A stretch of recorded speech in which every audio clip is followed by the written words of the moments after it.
Então, vai lá. Senta no meio do teu tapete, ó. Pernas.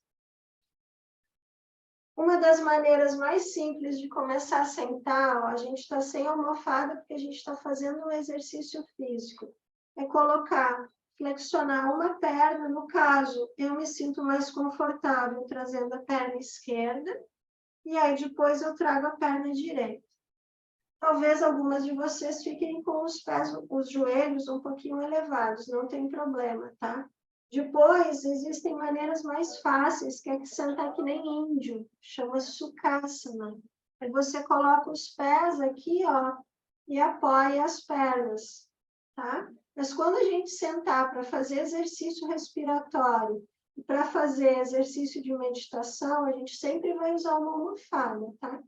Nesse primeiro momento, da maneira que for confortável para ti, coloca um pé na frente do outro, ó, esquerdo, direito, e a gente só vai vir para frente, ó, vem para frente e relaxa. Não importa que a tua cabeça não vá no chão, eu quero simplesmente que tu solte bem os ombros, solte bem a cabeça e deixe o corpo alongado. Só isso. Agora tu vai tentar perceber a tua respiração nas tuas costas. Puxa o ar profundamente e percebe as tuas costelas se expandindo. Percebe que existe uma massagem interna que a gente faz respirando. Expira, inspira de novo. Percebe as tuas costelas se expandindo lá nas costas. Expira, solta um pouquinho mais a cabeça. Deixa os ombros caírem, relaxa os braços. A gente aqui está usando a gravidade, a força da gravidade para relaxar o nosso corpo. Só mais uma respiração. Expira, relaxa bem. Inspirou, puxa o abdômen para dentro e vem desenrolando devagarinho.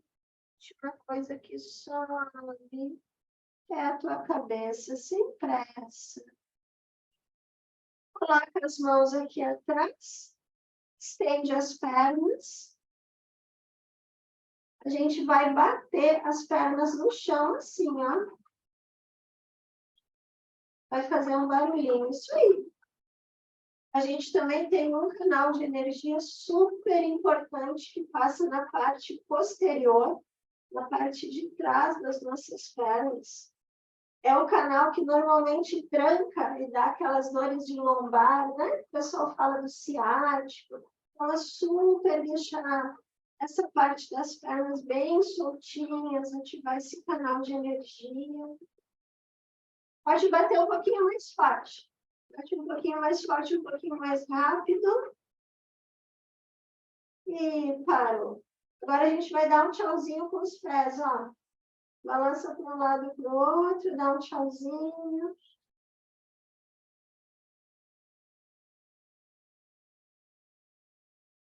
Pronto, parou. Deixa as tuas pernas estendidas de uma maneira confortável. Apoia as tuas mãos aqui atrás, ó, também de uma maneira confortável.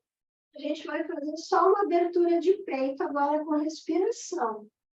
Então, a gente vai inspirar, olhar o alto, abrir bem o peito.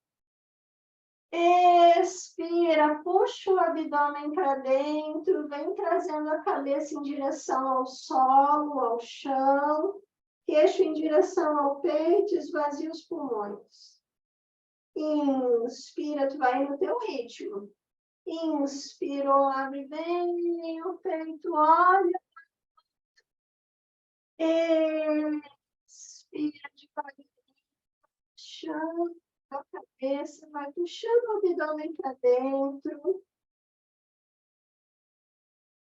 Inspirou mais uma vez. Sobe.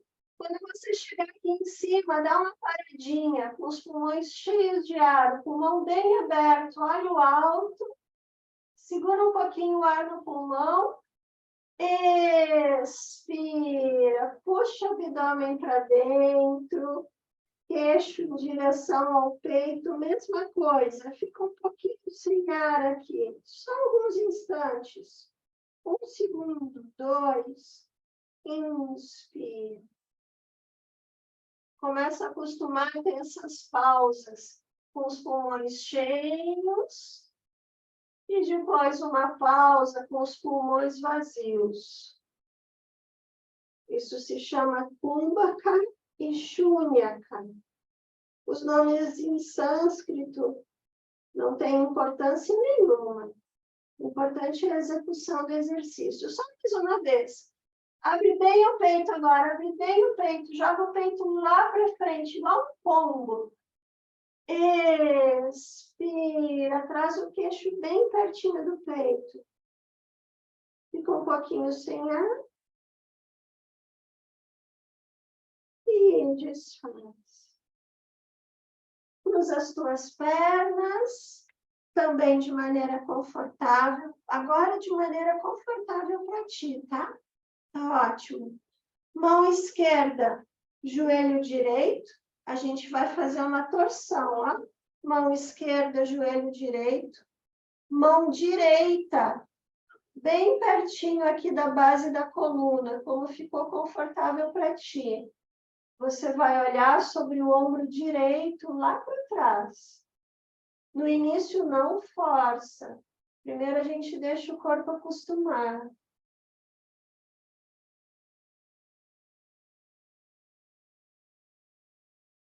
Aqui a respiração vai ficar mais curtinha, não tem problema algum.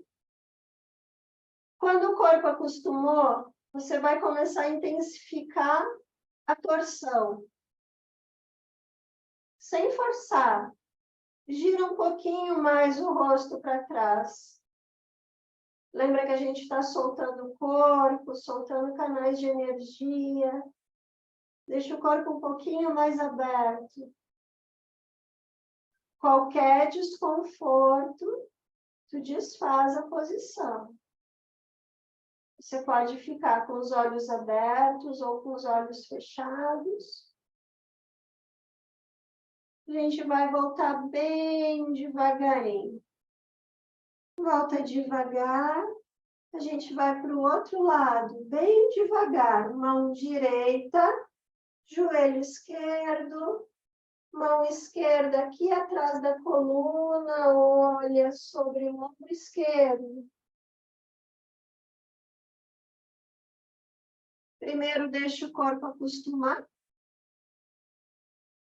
E aí depois você intensifica um pouquinho o exercício, girando o rosto um pouco mais para trás.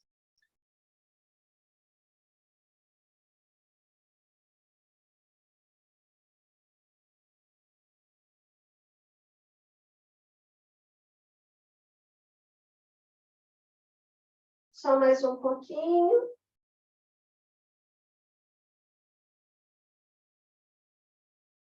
Pronto. Voltou.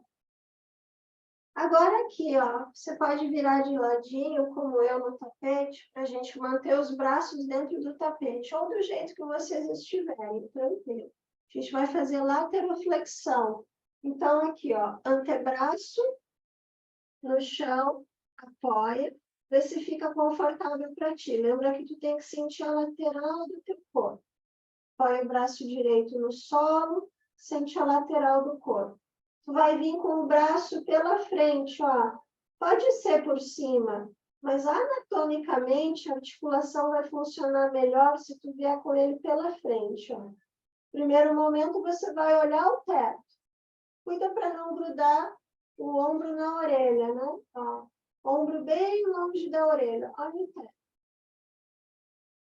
Qualquer desconforto desfaz.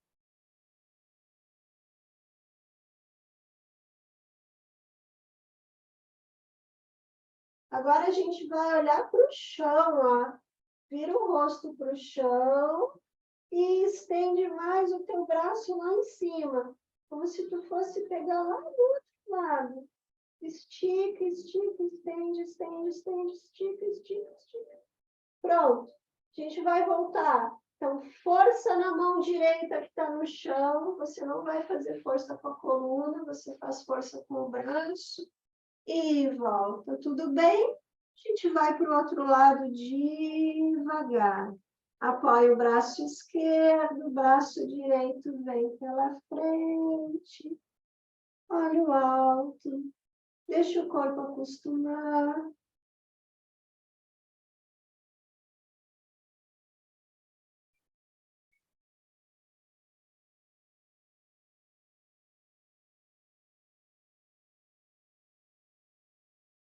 Agora a gente vira o rosto em direção ao chão. Estica, estende o braço direito. Vai lá. Estica, estica, estica, estica, estende. Pronto. Vamos voltar devagarinho. Braço esquerdo faz força, a gente volta. Tudo bem? Tudo certo? Lembra, sempre qualquer sensação ruim no corpo, principalmente em articulações, tu para o movimento e desfaz, tá? Vamos soltar um pouquinho mais essa região de ombros. Então, aqui, ó, você une os polegares, os dedos das mãos juntinhos aqui, coloca sobre os ombros, ó. Continua na tua posição sentada, que é confortável. Inspira, sobe os braços. Expira, leva lá para trás. A gente vai fazer um círculo. Tu vai manter a tua consciência na articulação dos ombros. Chega aqui na frente, para. Inspira de novo. Inspirou. Expira. Se você precisar respirar de novo aqui no meio do caminho, não tem problema. Parou na frente do rosto. Inspira bem lá para trás. E abre. Você pode fechar os olhos ou deixar o olhar em 45 graus, voltado para o chão. É no mesmo ângulo do seu nariz, para que você mantenha consciência na respiração e na articulação dos ombros. Última vez, inspirou.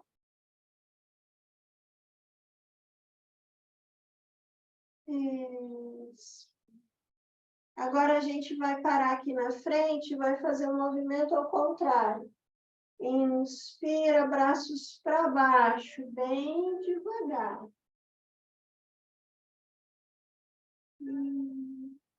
Chega aqui na frente, parou.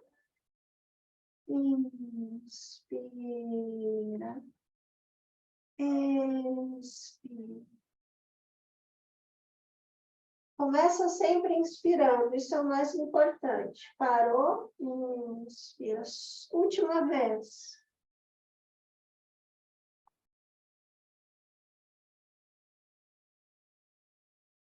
Pronto.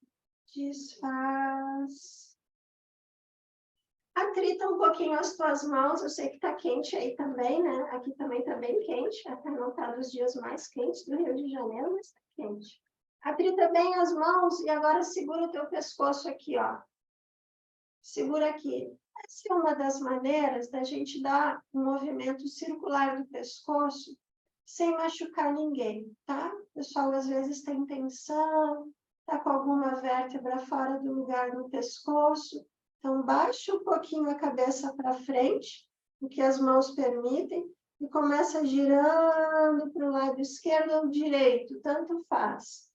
Quando for aqui para trás, vai devagarinho, você pode deixar a sua cabeça sua boca entreaberta. Chegando na frente, para e gira para o outro lado. Um giro para cada lado.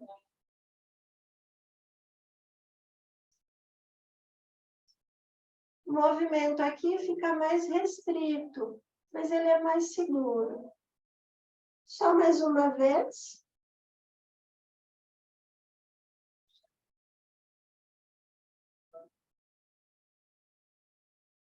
Bom, agora você já percebeu como está o teu pescoço. Solta as mãos, a gente vai fazer um movimento solto e amplo. Deixa o maxilar aberto, deixa a boca aberta. Então, tomba a cabeça à frente suavemente e começa a girar. Cuida para não forçar para trás. Vem devagarinho. Quando chega à frente, você para e gira para o outro lado.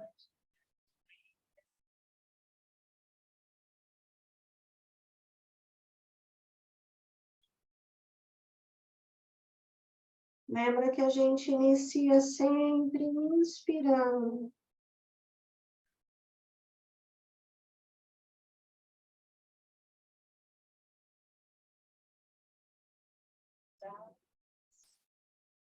Só mais uma vez para cada lado.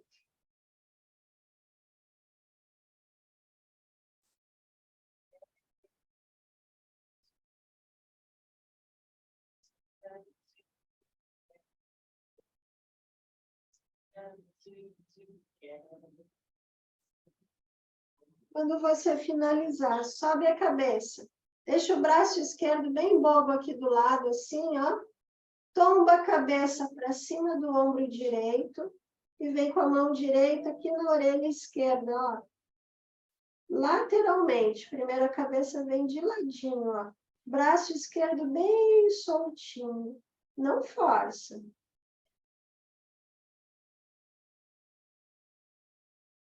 Se tiver tudo bem, acostuma a puxar um pouquinho a região do baixo ventre, que significa a região abaixo do teu umbigo, para dentro. A sua respiração ela vai subir um pouco, ficar uma respiração mais na região das costelas. Se você estiver confortável com isso. Agora a gente vai fazer assim, ó. Solta um pouquinho a cabeça, gira o rosto em direção à tua perna direita. Ó. Olha para a tua perna direita, olha agora para a tua virilha direita. E coloca de novo, suavemente, o peso da mão sobre a cabeça.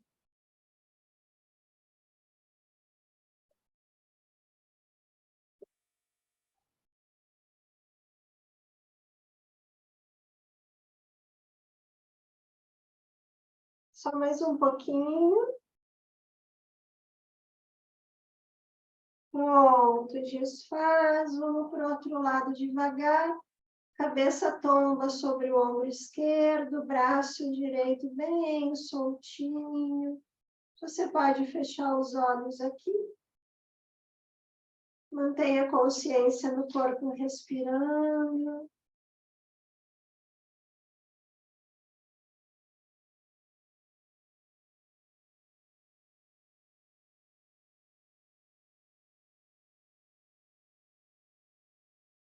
Só mais um pouquinho.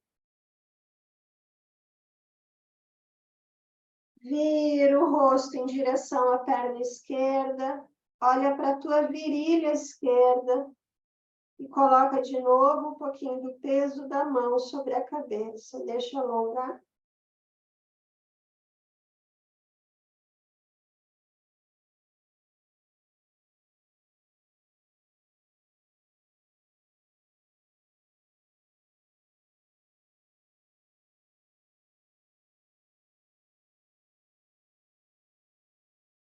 Pronto, desfaz. Tudo bem? A gente vai passar para a posição de 4 apoios. Ó. Então, joelhos, distância dos teus quadris, eles ficam no chão.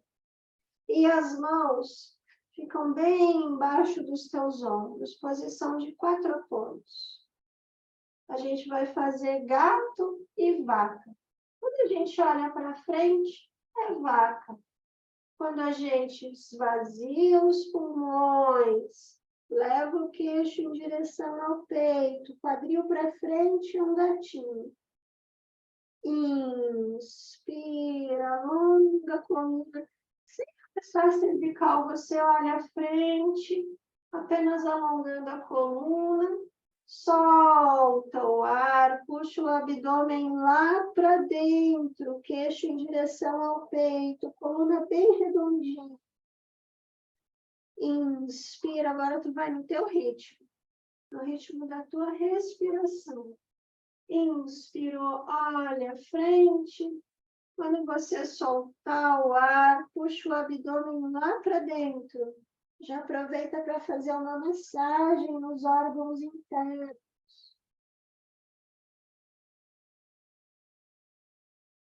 Você pode fechar os olhos e deixa que a respiração leve o movimento.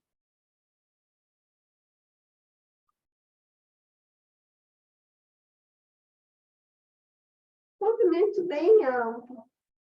E sem nenhum julgamento. Como o teu corpo estiver cômodo, como a tua respiração estiver cômoda.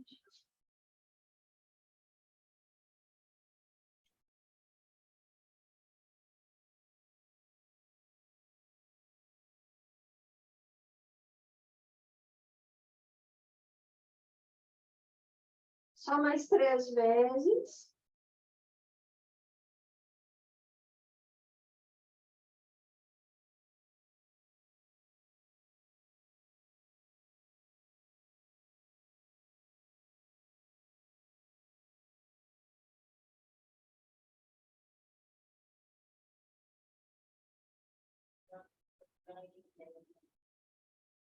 Quando tu finaliza, flexiona o teu braço direito, coloca o antebraço no tapete, passa o teu braço esquerdo aqui embaixo do teu corpo, com a palma da mão voltada para cima. O bumbum arrebita para o teto, você coloca a orelha esquerda no chão. Deixa o bumbum arrebitar.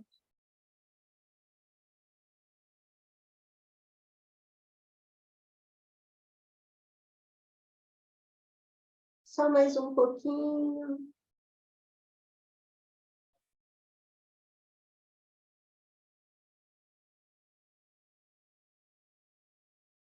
Inspira, volta para o outro lado. Braço esquerdo agora no chão de apoio, cruza o braço direito, orelha direita no chão, bumbum arrebita.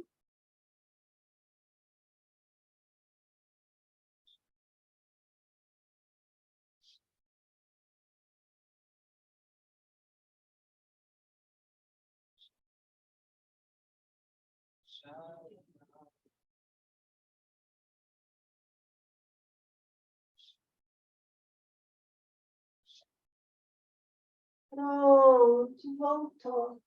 A gente vai sentar sobre os calcanhares, ó. Os braços estendidos à frente. A gente vai caminhar com os dedos das mãos, como se as mãos fossem fugir do corpo, ó. Pode deixar a cabeça entre os ombros. Caminha com os dedos das mãos, tracionando a coluna, esticando a coluna. Caminha, caminha.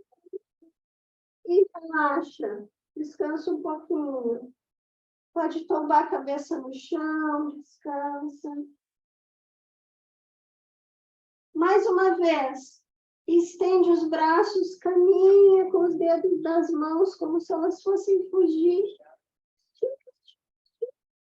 Fica e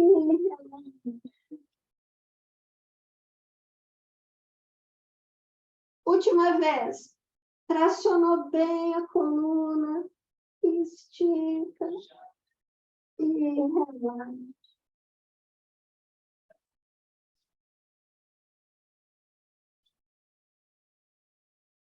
Inspirou, a gente vai levantar, desenrola a coluna, ficar sentadinho aqui.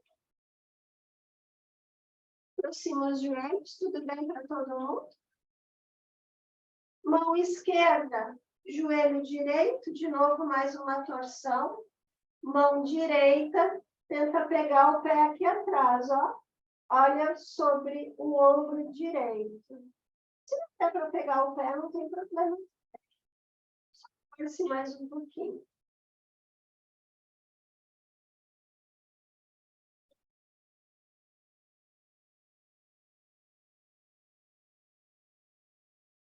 Vira um pouquinho mais o rosto para trás. Pronto, voltou. Mão direita, joelho esquerdo. Mão esquerda aqui no pé, atrás.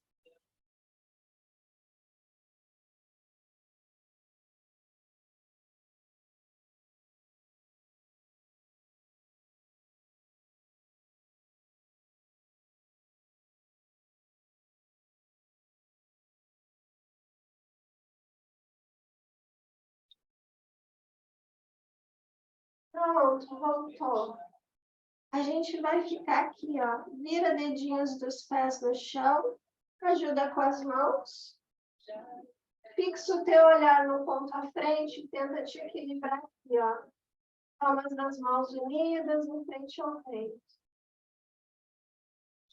O olhar é 45 graus. Mesmo ângulo do teu nariz. Olha para baixo. Se tiver tudo bem, você pode fechar os olhos. Se perdeu o equilíbrio, abre os olhos.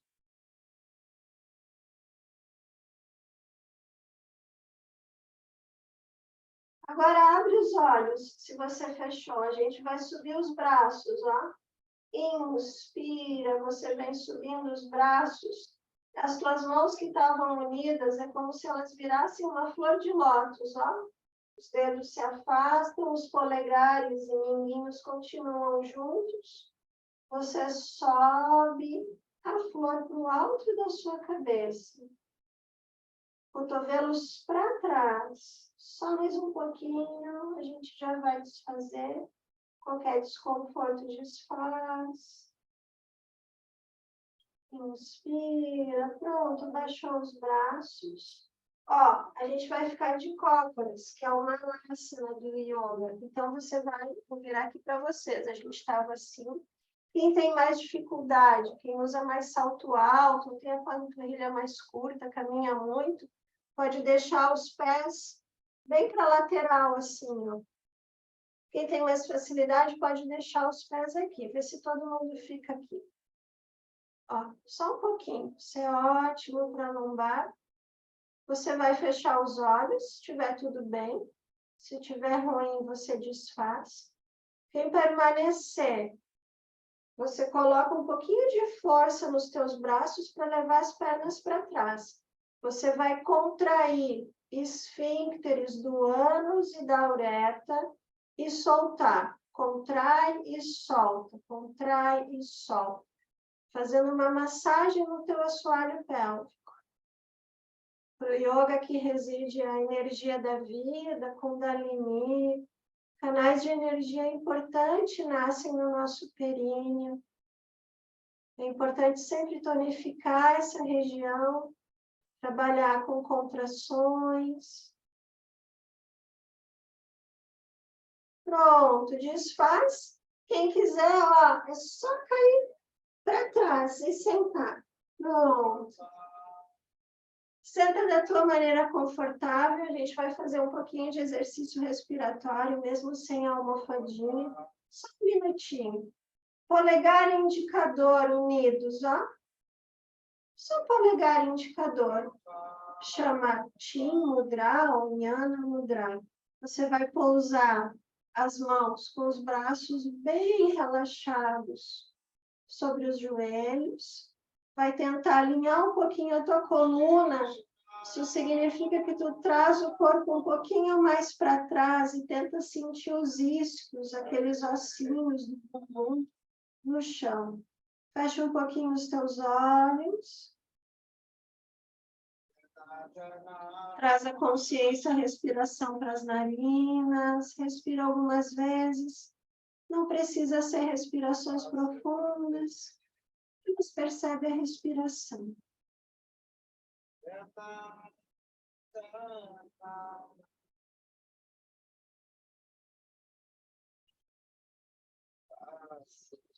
Abre os olhos. Você vai subir a sua mão direita para bem pertinho da sua narina direita. A gente vai fazer respiração alternada da maneira mais simples que existe. Agora, prepara para esvaziar os teus pulmões, solta todo o ar. Obstrui narina direita com os dedos da mão direita, puxa o ar pela esquerda. O ar entra pela narina esquerda, segura o ar nos pulmões. Desce, braço direito, sobe, mão esquerda. Fecha a narina esquerda, solta o ar pela narina direita. Puxa o ar pela narina direita. Segura o ar nos pulmões. É bem simples. Toda vez que você tiver com os pulmões cheios de ar, você troca as mãos. Subiu mão direita.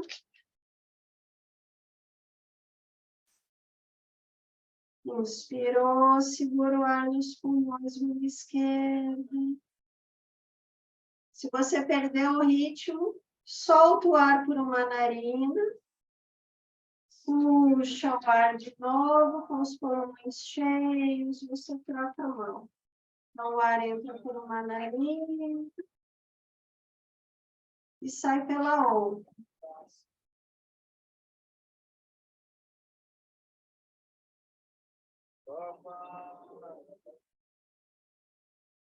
Próxima expiração que a gente fizer pela narina esquerda, a gente vai finalizar o exercício. Feche os olhos, se você estiver com os olhos abertos. Respira normalmente.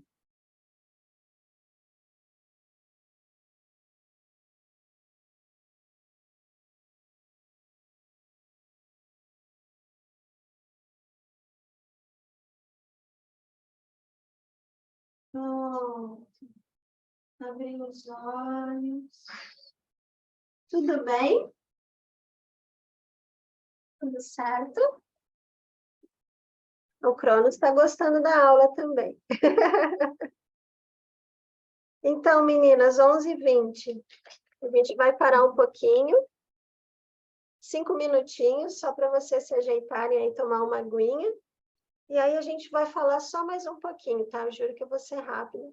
Sobre onde nasce o yoga, sobre o povo que criou o yoga, sobre algumas filosofias da Índia, assim, só para a gente fazer o fechamento. Quis dar só uma soltadinha no nosso corpo, assim, para a energia circular um pouquinho melhor. Tudo bem? Deu para me ouvir bem? Tranquilo? Devagarinho, a gente começa bem devagarinho, aí depois a gente vai acelerar um pouquinho, tá? Então, 5 minutinhos, 11h20, 11h25 eu abro a câmera aqui e espero vocês, tá bom? Beijo, obrigada, até daqui a pouquinho.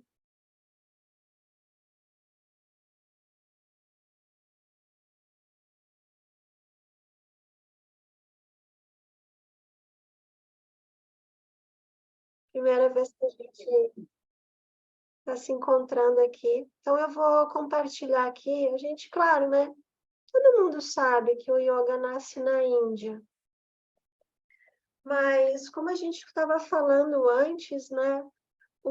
A Índia de quando nasce o yoga, não é a Índia que a gente tem, não é a configuração geográfica que a gente tem, é aquela grande Índia. A gente normalmente diz assim, é a região dos Himalaias até o fim da Índia, até o sul da Índia, acima dos Himalaias. Então, Paquistão, Afeganistão, Tibete, aquela parte fazia também conjunto com a Índia, né? Era chamada da Grande Índia. Naquela época eles chamavam de Mahabharata. Maha é grande. Vocês sempre vão escutar assim, a gente vai fazer um exercício Maha. Maha significa grande, significa perfeito, completo. Então, é quando o exercício está no seu auge, o seu pranayama, você está fazendo um Maha exercício grande. Então, Mahabharata não é a barata grande, né? Barata era o nome de um rei que acabou dando nome à Índia. A Índia era dividida em vários reinados, aquela coisa. Não sei se alguém fez história aqui. Eu adoro história, mas não fiz história. Mas a Índia era vários reinos, né? E tinha um grande reino, que era o reino do rei Bharata. Então, se chamava Mahabharata, a Grande Índia. Quando o exercício é fácil no yoga, como eu falei ali, como a gente vai sentar com as pernas, a maneira mais fácil de sentar no chão é igual que a gente brinca que, eu acho que índio nem senta assim, né? Mas eu não sei porque que a gente falava na creche, na escolinha, eu me lembro que a minha filha dizia, sentar que nem índio, que é quando tu bota os pés embaixo das tuas pernas, aquilo é sentar de uma maneira fácil. Quando é fácil, é sukha. Sukha. Vocês não se prendam muito ao sânscrito, tá? Eu vou falando porque toda a filosofia e o conhecimento nasce do sânscrito. Então, eu vou falando para quem não tem costume com o sânscrito, tá? Até para a gente ir acostumando o ouvido, né? Aí tudo soa mais fácil. Se eu não usar, eu não sei muito sânscrito, eu adoro sânscrito, eu já estudei 2 vezes sânscrito, quero ver se eu volto a estudar esse ano.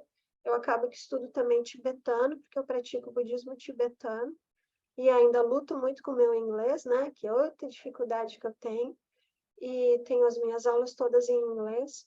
Então, assim, eu sei um pouco de sânscrito, tá? Às vezes eu vou dar uma atravessada aqui na pronúncia, a Índia também. A Índia hoje continua sendo muito grande, é que nem nós. Ninguém diz capaz aqui no Rio de Janeiro, a gente tem esse regionalismo na Índia também, algumas partes falam hindi, algumas partes falam um outro idioma que não se usa o sânscrito para falar na Índia, se usa aquelas letras. A gente, não sei se alguém já foi para a Índia aqui. A gente usa aquelas letras todas desenhadinhas, né? Que é o sânscrito, aquilo é o alfabeto Devanagari. Aquilo eles usam muito para escrever, principalmente na língua falada deles, a língua do dia a dia, que é o hindi. Hindi. Algumas partes da Índia falam outras coisas, outros dialetos, mas a grande maioria fala hindi. Então, assim, muda muito de lugar para lugar. Então, sukha é fácil guardar, lembra de suco. Eu guardo tudo assim, Gurias, tudo de jeito maluco, eu sou toda maluca assim. Então, eu lembro de suco é fácil, sukha. Então, o que for suco, que for sukha, é fácil, é confortável. Tem um professor que diz uma imagem que é bem clara, assim, sabe bebê pequeno, quando está dormindo, assim, com os bracinhos para cima, as perninhas abertas? Aquilo ali é o verdadeiro sukha, é o verdadeiro conforto, porque o bebê não tem boleto nenhum para pagar, não tem nenhuma preocupação, não tem marido, não tem nada, não tem filho. Então, o bebê está assim, ó, relaxadinho, com o ventilador, ar-condicionado ligado no verão, ele está só de fraldinha, ele está em sukha, ele está em conforto. Então, quando um movimento, um exercício é confortável, ele é sukha. Quando ele for no auge dele, ele é marra. Diferença, vocês podem pensar assim, faz diferença, Carla? Energeticamente, faz diferença para minha mente ser sukha ou ser marra? O que vocês acham? Faz diferença eu botar o pé na cabeça ou eu deixar o meu pé assim, mais ou menos por aqui, assim, não muito perto da cabeça? O que vocês acham? Isso sempre é uma polêmica assim no yoga. Pode falar, não, eu também tenho as minhas opiniões. O que vocês acham? Tu diz assim, questão de uma postura, se, no caso, ir até o auge dela ou não? É. Não, eu acho que o que importa é tu conseguir não chegar ao marra, né? Por exemplo, eu acredito que tem pessoas que praticam muito e que são estudiosos e que sabem muito da yoga, mas não conseguem fazer isso porque é não significa que tu tem que encostar o pé na cabeça para tu ser um master, para tu sentir a yoga, para tu entender o que a yoga está te passando, o que a postura, né, está te passando. Eu acho até que quando tu força, tu perde a yoga, né? Tu perde a tua conexão, porque tu tá forçando e tu pode até vir a te machucar e isso traz muita confusão na tua mente, traz sofrimento. Então eu acho que não, eu acho que o importante é o equilíbrio, né? Talvez assim. O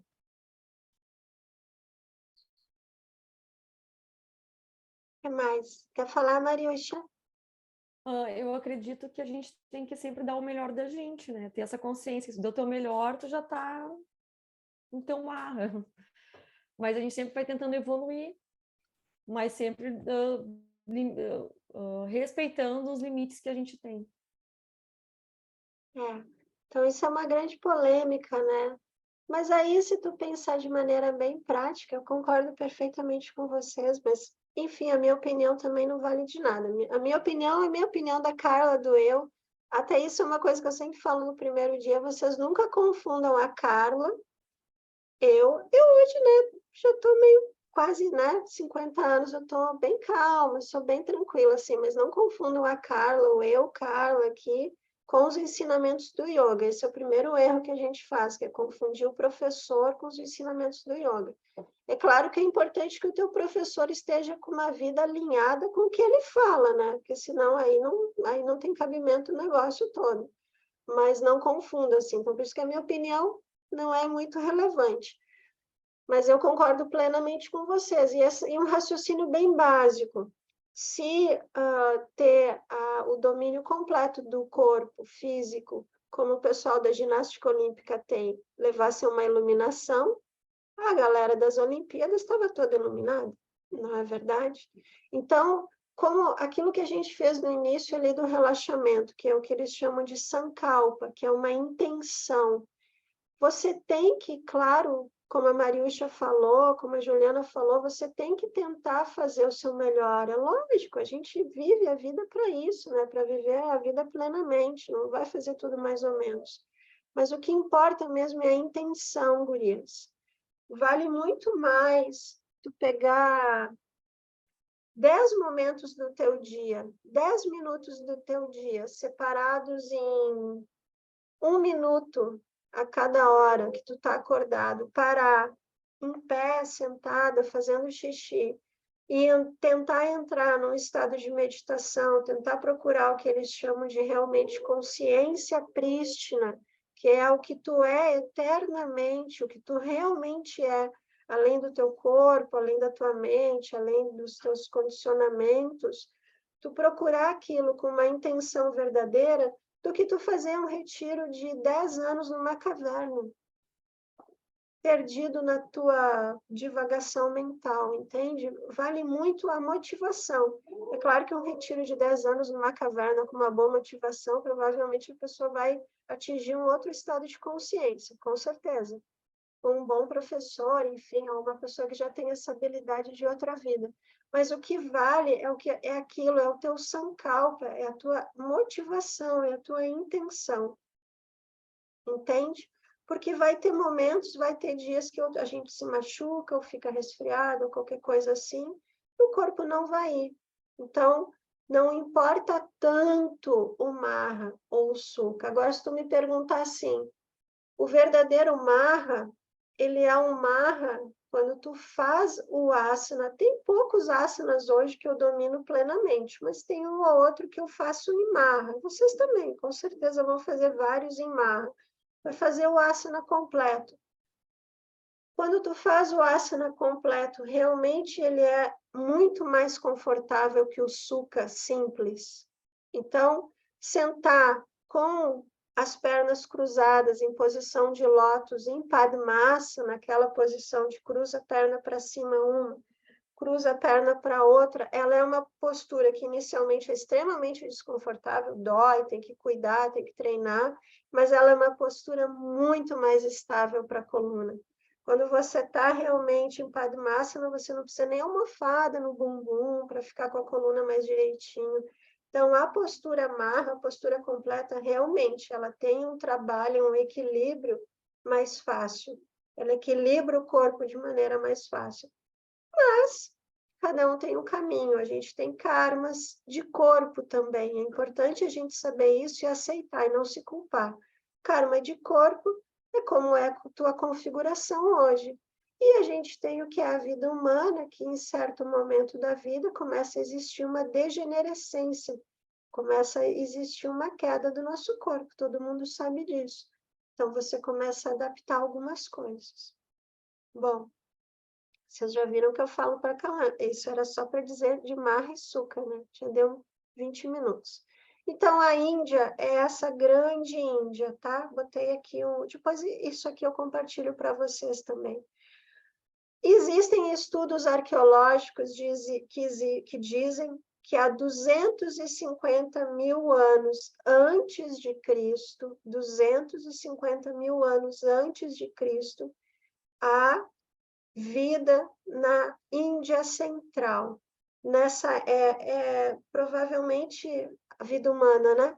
É provavelmente o lugar mais antigo, eu diria assim, né? Onde existiu vida humana, 250 mil anos antes de Cristo. Imagina que a gente está em 2023, a gente está 2.000 anos depois de Cristo. É muito tempo, já existem o que eles chamam de pinturas rupestres, né? São aquelas pinturas feitas em pedras. 40 mil anos antes de Cristo já existem essas pinturas na Índia Central. Então, assim, essa civilização dos Himalaias é uma civilização muito antiga. Naquela época, eles não tinham WhatsApp, Instagram, Zoom, nada disso, a vida era mais tranquila. E é sabido que essa civilização, essa galera dessa região dos Himalaias, da Ásia, era um povo, continua sendo, só que hoje, claro, eles estão influenciados pela nossa vida de 2023, mas era um povo extremamente contemplativo. E é mais ou menos isso também por alguns estudos arqueológicos e por citações nos próprios textos, nos Vedas, que são essas escrituras mais antigas da Índia e provavelmente da humanidade, mais ou menos 10 mil anos antes de Cristo, eles já foram uma civilização que começou a contemplar o que era a vida. Então, aquelas perguntas básicas, né? De onde a gente veio, para onde a gente vai, o que acontece depois da morte. Aquelas perguntas que a gente sempre teve, assim, por que algumas pessoas nascem de um jeito, outras nascem de outro, todos esses questionamentos. Esses questionamentos fizeram algumas pessoas sentarem em momentos de contemplação mais profunda, porque é dito assim, por essas filosofias, tá? Não estou dizendo que é a verdade absoluta do universo, mas é como essas filosofias que vêm da Índia enxergam o mundo. Eles dizem que com a nossa mente humana, cognitiva, com o nosso raciocínio, a gente não vai conseguir entender da onde a gente veio, para onde a gente vai. A gente não vai conseguir entender com essa nossa mente humana esses questionamentos profundos sobre a nossa existência. Esse conhecimento, ele vem de uma outra maneira, é como se a mente funcionasse de uma outra forma. A gente poderia falar de uma maneira bem rasa, como se fosse de uma maneira intuitiva, tá? Só que a maneira que a gente fala de intuição, ou até mesmo de insight, né? Acho que a Juliana citou, aqui no Ocidente também não expressa exatamente o que eles estão querendo explicar sobre isso. Então, eles começaram a fazer exercícios e contemplações da natureza, toda essa sabedoria. Quando a gente chegar, um dos assuntos que eu mais adoro, assim, que a gente estuda aqui, são os elementos, terra, água, fogo, ar, espaço. Para a Sabrina, que fez a Ayurveda, ela deve adorar também. Eu não entendo muito de Ayurveda, na verdade, entendo bem pouquinho, só o básico, assim. Essa contemplação de que a natureza externa se reflete na gente é muito lindo. Por exemplo, o elemento água na natureza, se tu pensar num rio, não assim, né, um Ganges gigantesco, todo poluído, ou mesmo quando dá a nascente do Ganges nas geleiras, um rio calmo, ou mesmo uma piscina ou um mar sem muitas ondas. O que a água nos traz? Ela nos traz uma maleabilidade, tipo assim, a água, ela fica no formato do meu copo, a água fica no formato de uma garrafa, de uma jarra, ela vai para um vaso, ela se mistura com a terra. Então, a água, ela dá uma sensação de conforto. Quando a gente toma um banho quentinho no inverno, quando a gente toma um banho fresquinho no verão. Então, a água dentro da gente, quando a gente fizer exercício e procurar essa água externa que aparece no nosso mundo físico, e tu procura água dentro de ti, é o conforto. O fogo é a excitação. A gente diz assim, uma pessoa de fogo é uma pessoa sempre excitada. Como é que é as labaredas do fogo, né? Então, se for um fogo de palha, é mais excitado ainda. É aquele tipo de pessoa que começa os negócios e não termina. Essa é uma pessoa de fogo. Uma pessoa muito ansiosa, mente muito agitada. Essa pessoa tem muito fogo, tem muito ar. Então, esse povo começou a fazer as primeiras deidades, os chakras, eles nascem dos elementos da natureza. E eles começaram a fazer esses questionamentos. Dizem que alguns grandes praticantes de yoga, enfim, dessas técnicas transcendentais, começaram a ter visões, começaram a ter insights profundos. Naquela época não era nada escrito. Isso agora a gente vai ver rapidinho. Naquela época eles falavam um sânscrito. Naquela época, sim, essa grande Índia falava sânscrito, um sânscrito arcaico, bem arcaico, mas eles não escreviam ainda, eles não tinham o alfabeto Devanagari, eles não colocavam em escrita, eles simplesmente falavam. Tanto que vem o costume de se decorar mantras, de se decorar textos, de se decorar sutras. Daí que vem esse costume, porque era assim, eu falava uma coisa, todo mundo aqui tinha que decorar. Aí a Juliana ensinava uma coisa para a gente, todo mundo tinha que decorar, porque a gente não escrevia. Então, eles decoravam aqueles textos gigantescos. Esse é um povo que aqui chama as margens do rio Sarasvati, ou surge a civilização do rio Indo. Não sei se vocês vão ver o meu mouse aqui, mas é aqui por perto do Paquistão, no mapinha da Índia. Existia um povo ali, que na época não era Paquistão, era tudo Índia, né? Obviamente. Existia um rio, que é o rio Sarasvati, o rio Indo.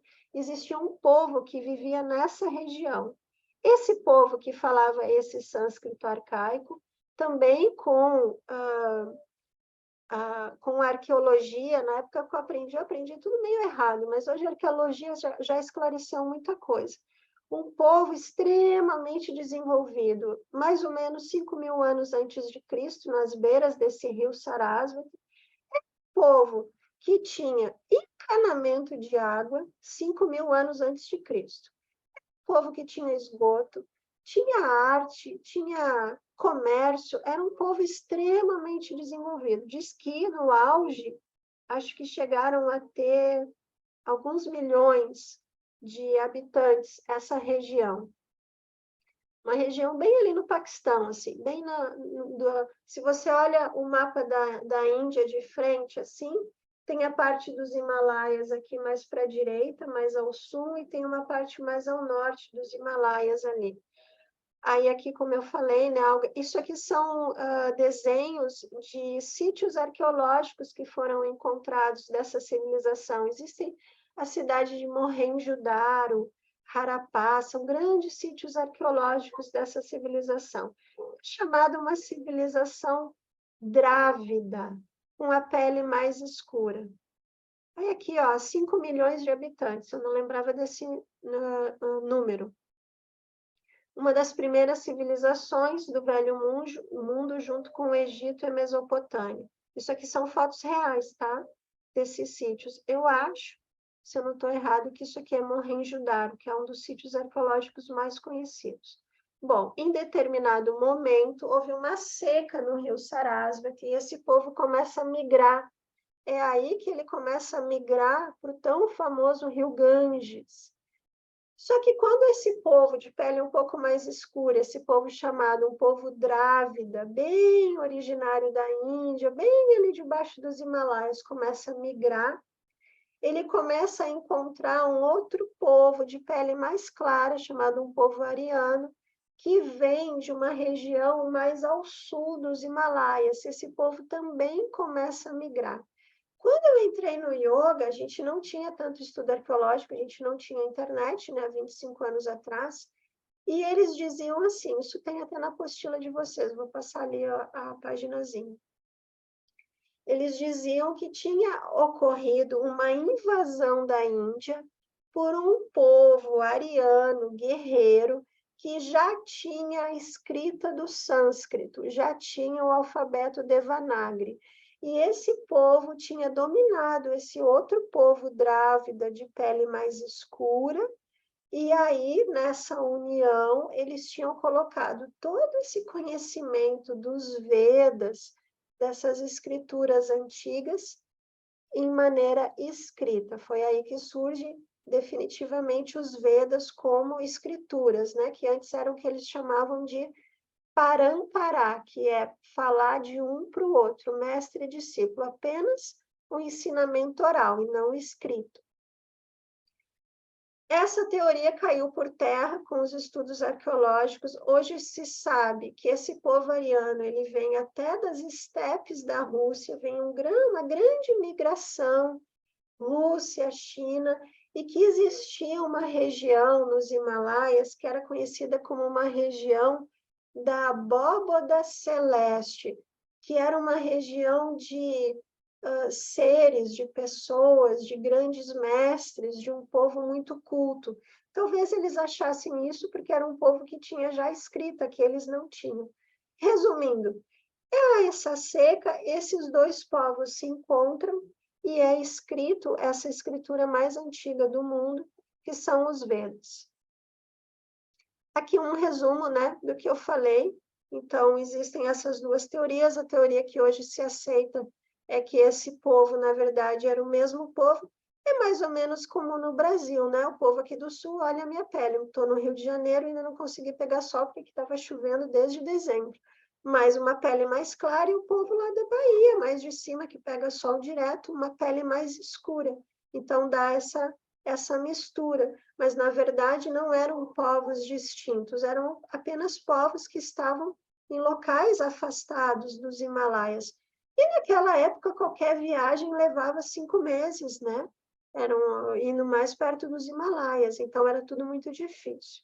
Bom, com a união desses povos se cria esse conhecimento, ele surge, que são chamados Vedas, que depois se fala Vedanta, porque essas escrituras são tão grandes, tão longas, que se diz que numa vida não se consegue ler.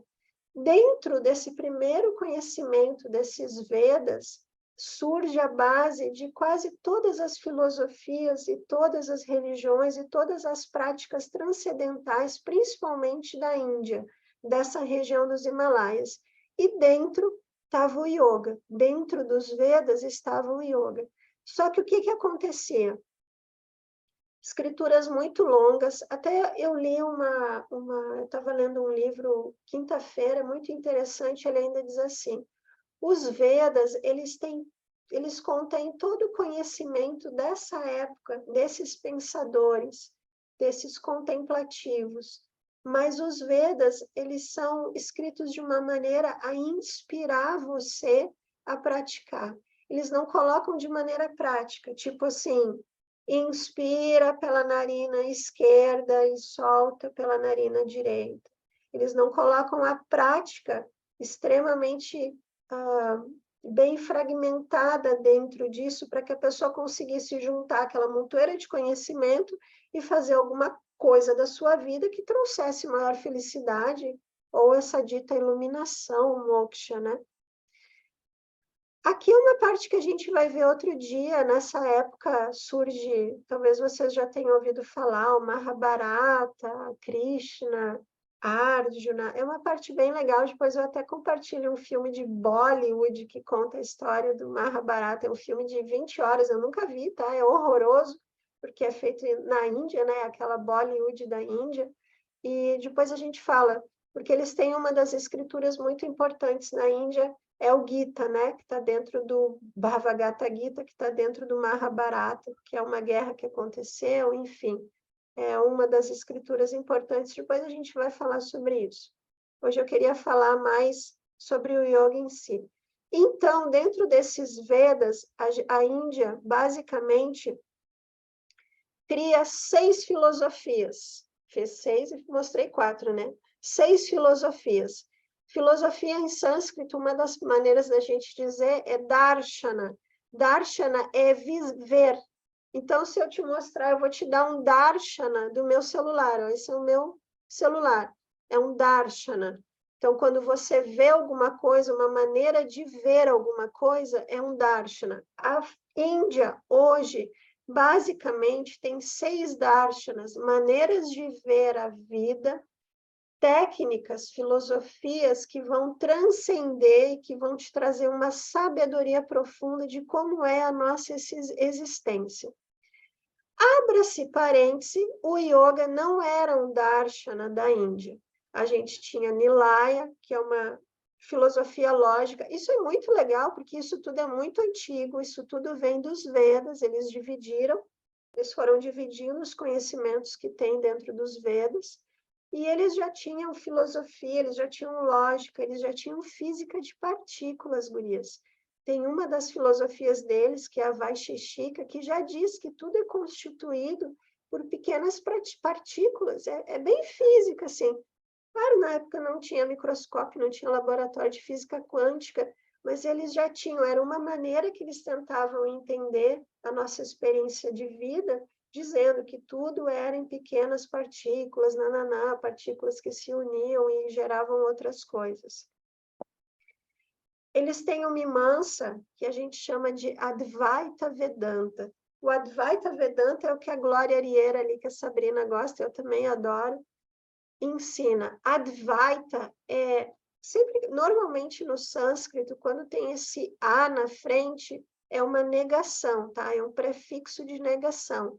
Então, Advaita é não dualidade.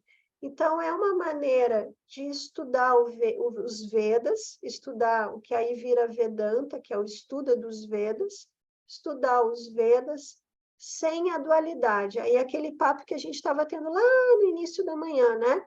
O que eu sinto, o que surge para mim vai fazer que eu sinta alguma coisa. A raiva que aquela pessoa me desperta não está naquela pessoa, está em mim, porque outra pessoa vai olhar aquilo, a mesma situação, a mesma pessoa, e não vai ter as sensações que despertam em mim. Isso é o Advaita, é entender a não dualidade. O yoga sempre vai girar e sempre vai tentar te mostrar que tu está vivendo dentro da tua mente. Só que o yoga ele vai muito mais além do que uma perspectiva psicológica disso. A gente no início fica muito na perspectiva psicológica, mas o yoga vai tentar que tu tenha essa experiência de uma maneira prática, que tu perceba que tudo é uma interpretação dos teus sentidos, o sentido de tato, o sentido de olfato, audição, o sentido de visão, o sentido de paladar, tudo é uma interpretação da tua mente, com técnicas de meditação e técnicas de asana e pranayama, a gente começa a abrir um pouco isso. Aí tu pode me perguntar assim, tá, e para que serve isso, cara? Isso serve para que na hora que tu tiver que comer vou dar um exemplo meus exemplos são tudo meio chulos, assim, gurias. Quando tu tiver que comer um arroz sem sal no hospital, tu não vai ficar muito pé da vida, porque é uma comida totalmente insonsa, entende?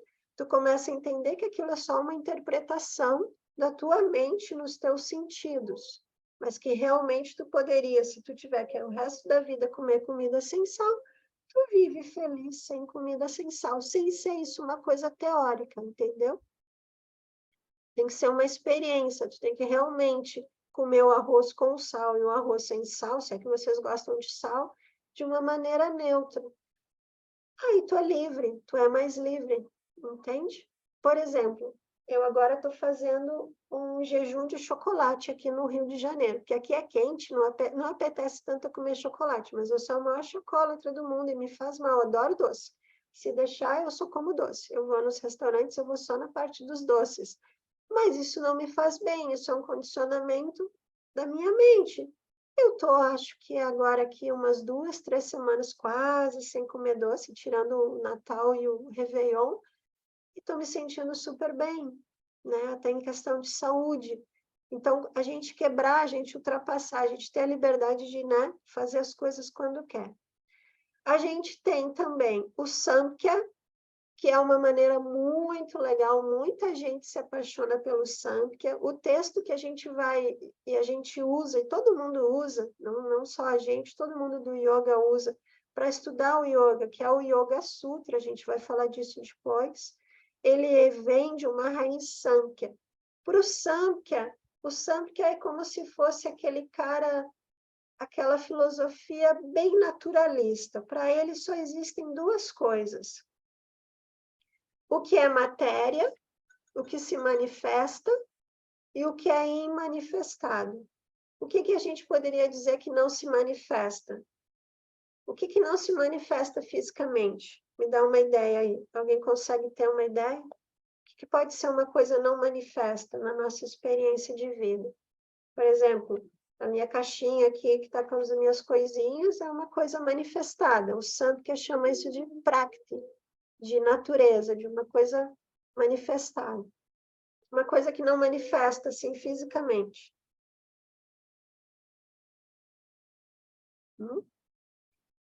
Uma emoção. Uma emoção quando está dentro de ti. Um pensamento, as tuas memórias. Aquilo não é super sutil.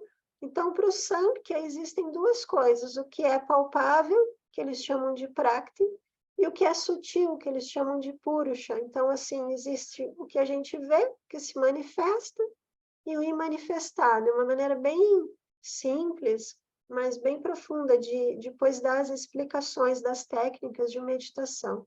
O Yoga Sutra, que a gente vai se basear para muitos estudos, ele vem de uma linha filosófica mais Samkhya. Aí o Vedanta, né? Que o Vedanta, dentro do Vedanta, depois, muito tempo, né? Muito tempo depois, começaram a se escrever textos que comentam os tais de Vedas, aquelas escrituras muito antigas. Esses textos que comentam os Vedas se chamam Upanishads. Essas Upanishads são os comentários dos Vedas. Isso dá o Vedanta. Aí tem o Vedanta esse, amplo, e tem o Advaita Vedanta, que é esse que a Glória Ariera ensina, que é muito parecido com os ensinamentos do yoga, que é o Vedanta não dual.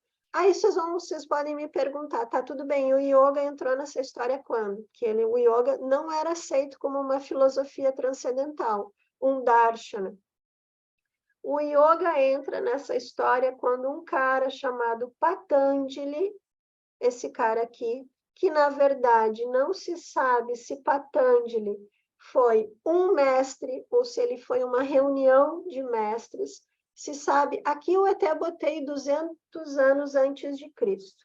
Essa referência, esse PowerPoint aí, que por sinal tem vários erros que eu tenho que corrigir ali de digitação e tananã, ele está baseado nesse livro aqui, ó, gurias. Não indico para ninguém comprar esse livro, só se gosta muito de história. Ele é livro grosso pra caramba, e ele é uma compilação de estudos de toda a história, isso é para quem gosta de história, da antiga Índia. Então, onde nasce tudo, onde nasce o budismo, onde nasce até mesmo o taoísmo, ele é uma compilação de vários outros estudos. É a tradição do yoga por George Feuerstein, tá?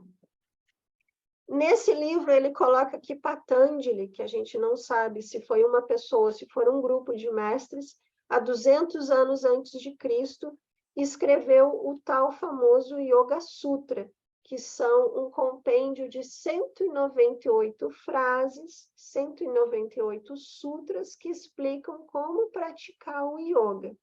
Quando Patanjali faz isso, o yoga, com a escrita do Yoga Sutra, com essa compilação dos conhecimentos do yoga, o yoga é aceito como uma filosofia transcendental também na Índia, e ele vira um darshana, uma maneira de você sair, não sei se vocês já ouviram falar, da conhecida roda de Sansara, que é a roda de encarnações e reencarnações, encarnações e reencarnações, nananana. Diz que a gente está assim há, sei lá, milênios, né? Não tem problema estar encarnando e reencarnando. O problema é tu não ter controle nisso. Primeiro que a gente não escolhe a família onde a gente nasce, a gente não escolhe o nosso corpo, as nossas habilidades. A gente, teoricamente, espero que vocês não, mas eu tenho certeza que foi desse jeito, a gente cria uma nova encarnação apenas por karmas e méritos de vidas passadas. Então, tu é jogado, numa outra vida sem muito domínio disso. Porque, enfim, né, a gente não domina nem a nossa própria mente, muito mais os nossos karmas e os karmas negativos. Karma pode ser negativo e positivo. Normalmente se usa mais karma associado a coisa negativa, né? E aí a gente usa mérito, para ficar mais fácil de falar, mais rápido. Então, a ideia de Darshana é isso, é uma filosofia que vai nos libertar disso, basicamente vai nos trazer mais felicidade. Ele coloca 200 anos antes de Cristo, mas é mais comentado nesse livro 400 anos antes de Cristo. É mais ou menos na mesma época de Buda, aquele Buda, o Buda conhecido, aquele Siddhartha Gautama, né? E a gente vai estudar bastante sobre com o Yoga Sutra, as bases do yoga. Bom, aqui tem mais algumas coisinhas sobre o Kali Yuga, e que a gente, na verdade... Isso aqui eu acho que dá para falar hoje, 12:05, vou só roubar mais 5 minutinhos de vocês. Eles dizem assim, ó, que hoje a gente está numa fase que se chama Kali Yuga. Pode ver que as imagens, né, são bem assim, terroríveis e tal. Essa aqui é a deusa Kali, não tem muito a ver. Kali só é uma das deusas da Índia muito irada, né? Então ela tem essa cara aqui, mas ela tem umas explicações bem legais. O que significa o Kali Yuga? O Kali Yuga é uma época de degenerescência da nossa humanidade. Então vai ser uma época que a gente vai ter tudo isso que a gente está vendo aí. Pandemia, assassinatos, estupros, roubos, todas essas coisas ruins. Nesse momento, eles dizem que o Kali Yuga, eles têm até a data, porque a Índia é ótima para a astronomia, né? São grandes físicos, são grandes astrônomos há muito tempo, eles são muito contemplativos. É dito que esse Kali Yuga, essa época de degenerescência, esse tempo difícil que a gente vive hoje, ele iniciou 3.102 anos antes de Cristo, quando Krishna, aí entra uma história bem típica da Índia, deixou a Terra e volta para sua morada espiritual. Tempos onde somente permanece a sabedoria dada pelas escrituras e gurus, onde não violência, austeridade, limpeza já foram perdidas. Lembra que a gente fala de uma Índia, a Índia é muito suja, né? A Índia, aquele povo lá de 5, 6 mil anos atrás, o povo Drávida era um povo desenvolvido, tinha esgoto e água encanada, mas quem já foi para a Índia sabe que... Eu não fui para a Índia, mas eu fui bastante já para o Oriente. Sabe que em certos lugares, é uma tristeza, é uma sujeira aquilo lá. Então, por isso que eles falam, né? Não vai mais existir limpeza, não vai mais existir uma vida humana organizada, né? De maneira básica. A gente tem, mas a maioria do nosso país hoje, principalmente, também não está de uma maneira muito organizada, né? Então, são esses tempos de degenerescência que a gente diz. Vai acabar esses tempos. E, nesse momento agora, eles dizem que o único refúgio que você tem para encontrar uma felicidade genuína, uma felicidade duradoura, são esses conhecimentos das escrituras, são essas práticas. Aqui tem uma outra parte, essa já até entra um pouquinho de Ayurveda, e basicamente Eu acho que era isso que eu queria falar um pouquinho para vocês. Deu para entender, gurias, mais ou menos onde nasce o yoga? Que aí vem um cara chamado Patanjali, faz uma compilação dos conhecimentos daquelas escrituras antigas, coloca o yoga como uma filosofia transcendental também aceita na própria Índia, organiza as técnicas, organiza as práticas. É uma civilização muito, muito, muito antiga. É uma civilização que já tinha esses questionamentos profundos sobre a existência do ser humano, e daí surgem todas essas filosofias, né? É um povo extremamente contemplativo da vida. Ficou claro? Muito confuso? Muito chato? Difícil, horroroso? Eu vou abrir o meu 0800 lá para vocês. Na verdade, é o nosso grupo de WhatsApp. Tudo certo? Tudo bem? Perguntas? Dúvidas? Não? Eu queria dar essa ideiazinha mais básica para vocês, assim, de onde da onde a gente vai começar a trilhar o nosso caminho. Mas é isso. Alguém tem alguma sugestão, alguma coisa para dizer? Só estão com fome, pelo jeito, né?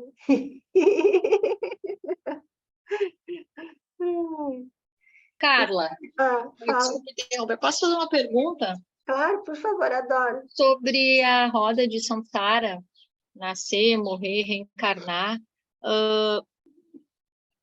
Na verdade, a gente, digamos assim, a grosso modo, a gente trabalha para ter uma próxima reencarnação melhor, ou a gente está aqui para evoluir, né, trabalhar essas questões e para parar com essa roda, ou essa roda não para nunca? Qual é a visão? Isso fica meio confuso para mim, porque eu tenho eu trago uma visão espírita e aí eu não sei se linka ou não com isso. Como é a visão espírita? A minha família é toda espírita, bem espírita, mas eu sou a ovelha negra da família. Não, eu não fui tenho... espírita uma época, mas eu acabei virando budista e aí me esqueci. O que é o espiritismo? O que tu tem para ti sobre isso? Não, o que eu vejo, não sei se eu estou certa ou não, é que, na verdade, eu não vejo isso para essa roda da vida, essa reencarnação. Eu vejo uma próxima vida, tentar ter uma próxima reencarnação melhor, de acordo com os atos aqui na Terra. Mas existe algo falando sobre isso? Que essa roda um dia acaba? Na visão do yoga? Alguém quer falar mais alguma coisa? Então, existem várias maneiras da gente olhar isso, tá? Eu não sou uma grande professora sobre esse tipo de filosofia, mas eu vou te dizer o que eu escutei até agora. Existe para essas filosofias orientais, a maioria delas, as que eu conheço pelo menos, tá? Taoísmo, budismo, todas essas 6 darshanas aí, que eu li um pouco só, tá? Sim, essas técnicas, talvez um pouco diferente, é que eu sei muito pouco sobre o espiritismo, mas a diferença básica primeiro é a seguinte: a gente não parte da premissa que a gente tem que se corrigir, ou a gente. Isso é bem. Tem que falar com bastante cuidado para não ter erro. A gente não está para o yoga num caminho de evolução, que eu acho que o espiritismo usa isso, está tudo certo, nada contra. Para o yoga e para todas essas filosofias orientais, tu está num caminho de te descobrir a tua real natureza. Tu não precisa evoluir nada. É que no frigir dos ovos fica parecendo a mesma coisa, porque tu acaba fazendo um monte de treinamento para evoluir e abrir a tua mente, a tua consciência e começar a ter uma percepção diferente da vida, e entender o que é a vida. Mas eles partem desde o início dizendo assim: você já é perfeito, você já é um ser iluminado, você não tem nada para evoluir. Você só está completamente deludido, completamente enganado pelas suas sensações e percepções e pela maneira que você usa a sua mente. Ponto. Então, assim, não tem problema nenhum. A roda, ela é considerada uma roda de samsara quando tu entra nela como se fosse uma roda gigante. A gente não tem controle sobre ela.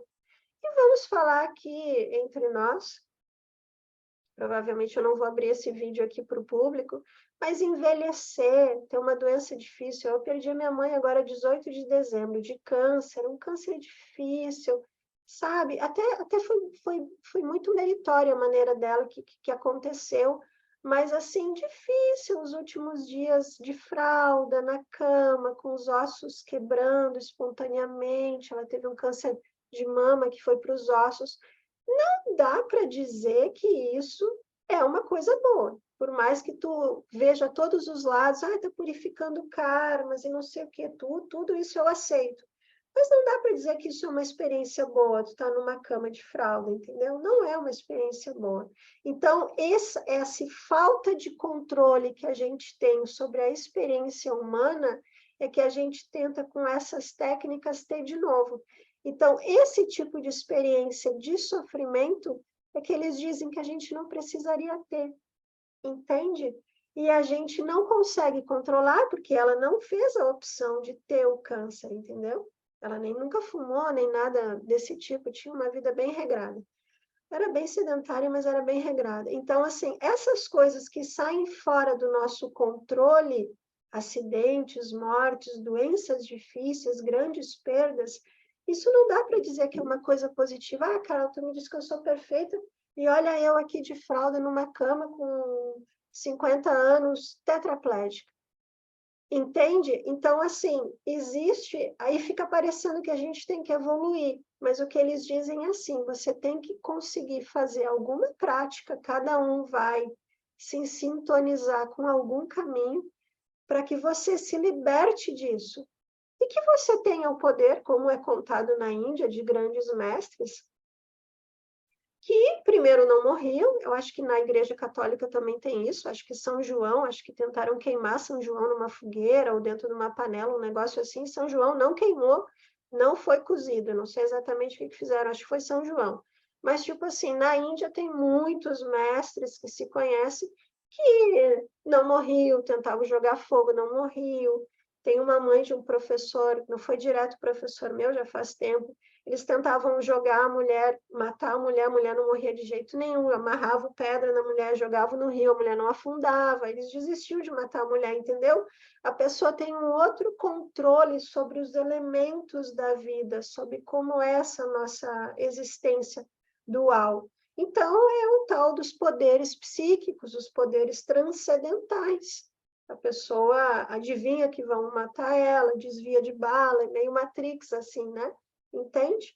Então, assim, não tem problema você se manifestar novamente como um ser humano, até se for para benefício de todos os seres e para benefício de todas as pessoas que tenham contato contigo, mas não haveria necessidade de tu passar por sofrimento, esse tipo de sofrimento. Entende? Então é isso, a roda de samsara é quando a gente está nesse jogo, nessa brincadeira, sem controle. Quando a gente treina isso é um treino de vidas, eles dizem, para a gente se libertar desses nossos condicionamentos de como a gente funciona, para que, se a gente quiser vir para esse mundo, é o que eles dizem, tá? Não é a Carla que está dizendo. Se tu quiser te manifestar como um ser humano, até para ajudar as outras pessoas, enfim, para fazer coisas boas, tu vai fazer isso e vai fazer sem sofrimento, entende? Então, eu acho que a grande diferença é essa. Não tem nada para desenvolver, mas fica parecendo que há um caminho de desenvolver, porque tu treina um monte de coisa. Na verdade, para o yoga, é como se tu estivesse tirando a sujeira, os obscurecimentos, o que está te enganando, o tal de véu de Maia, né? É o que ilude a tua mente, a tua maneira de ver a existência, que faz a gente só se enrolar e ficar tendo essa roda de samsara meio que eterna, mas ela não é eterna, né? Ela é bem viável da gente escapar disso, né? Imagina que bom, tu morre e aí não, agora eu quero, por exemplo, eu quero na próxima tentar nascer na Califórnia, né? Adoro o mar, adoro praia. Pô, não nasci nem no Rio de Janeiro, vim para o Rio agora velha, né? Nasci em Porto Alegre, no frio do caramba, não gosto de Porto Alegre. E eu não tive controle nenhum do meu renascimento, porque eu nunca ia escolher nascer em Porto Alegre. Nada contra Porto Alegre, gurias, mas eu não gosto de frio em lugar nenhum. Então, assim, eu fui claramente um nascimento kármico, assim, eu fui jogada em Porto Alegre e nasci em Porto Alegre, entende? E é isso que a gente quer começar a ter mais controle, poxa, né? Ter o controle real. Não sei se eu mais te confundi do que expliquei alguma coisa interessante. Não, não entendi, sim. Obrigada. Que às vezes eu sou meio confusa aqui nas minhas ideias. Mas é isso, assim. Então, assim, tem esse lado super bom para o yoga. Já somos perfeitas, não temos problema nenhum. A gente pode meio que se enganar. Tem algumas outras explicações que vocês vão gostar também, assim. Quando ele tenta procurar o eu, que o yoga trabalha muito nisso, né? Em desfazer o eu. Aí o pessoal pira, vende tudo, quer virar riponga. Não é isso, desfazer o eu, não é isso. O pessoal pira, todo mundo pira um pouco, mas não é isso. Mas ele tenta mostrar que até assim, culpa é uma perda de tempo, sabe? A tua mente, na verdade, naquele momento, naquele instante, foi atravessada por um determinado pensamento, tu fez uma ação ruim, ou uma fala ruim, ou um pensamento ruim, aquilo rapidamente se desfaz, a mesma mente que fez ação ruim, que falou alguma coisa ruim, é a mente que se culpa. Então, que mente é essa? Como é que uma mente que faz a coisa ruim é a mesma mente que se culpa?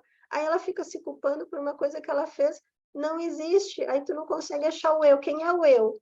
O eu é aquele que xingou o vizinho, ou que deu um tapa aqui no meu cachorrão lindo, e aí daqui a pouco o eu que ficou com culpa.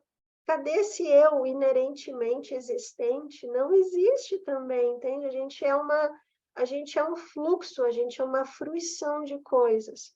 As coisas vão surgindo e a gente vai se manifestando. O que a gente tem que treinar, que a gente tenta treinar muito com o yoga, é lucidez.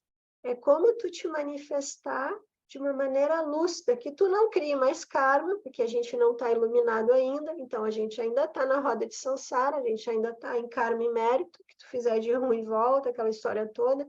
Isso para a Índia é básico. Então, como tu reagir às coisas que a tua vida vai te trazer de maneira lúcida, que tu não crie mais problema para os outros e nem para ti mesmo. É muito isso, assim, tu criar essa visão lúcida, mais lúcida da vida, né?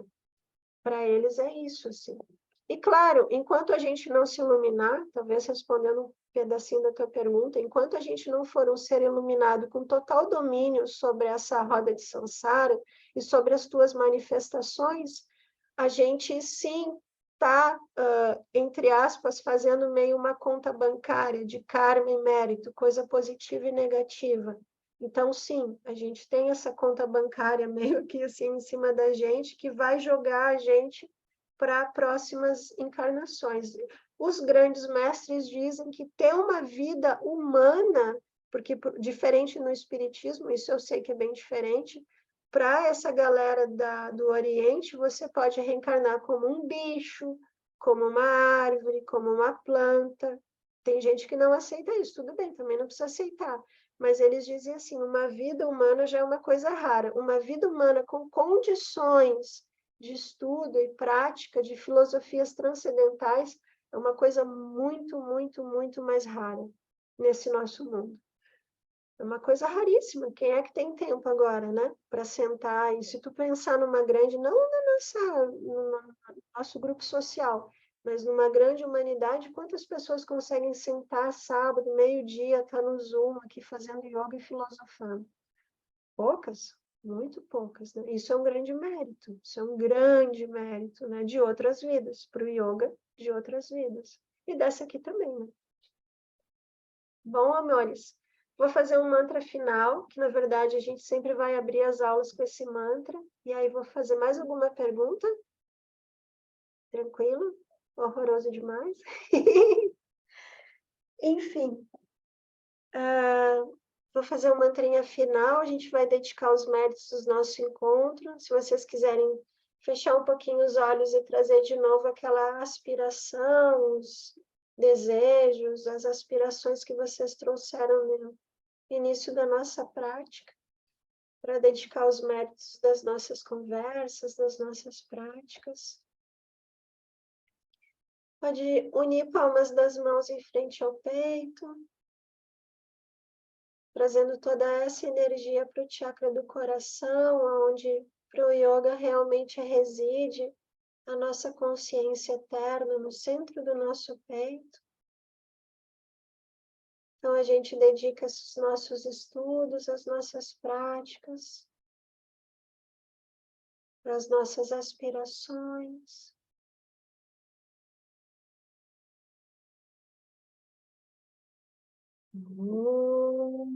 Trayambakaya Javahe Sugadim Pushtivardhana Urvam Kamidhyam Mitram Shyavantam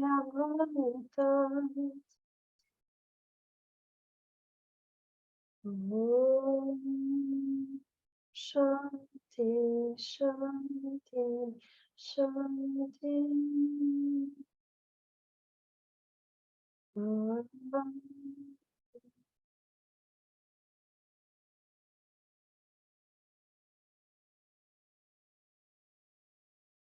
Obrigada, guria.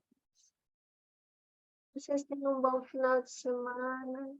Tudo de bom para vocês.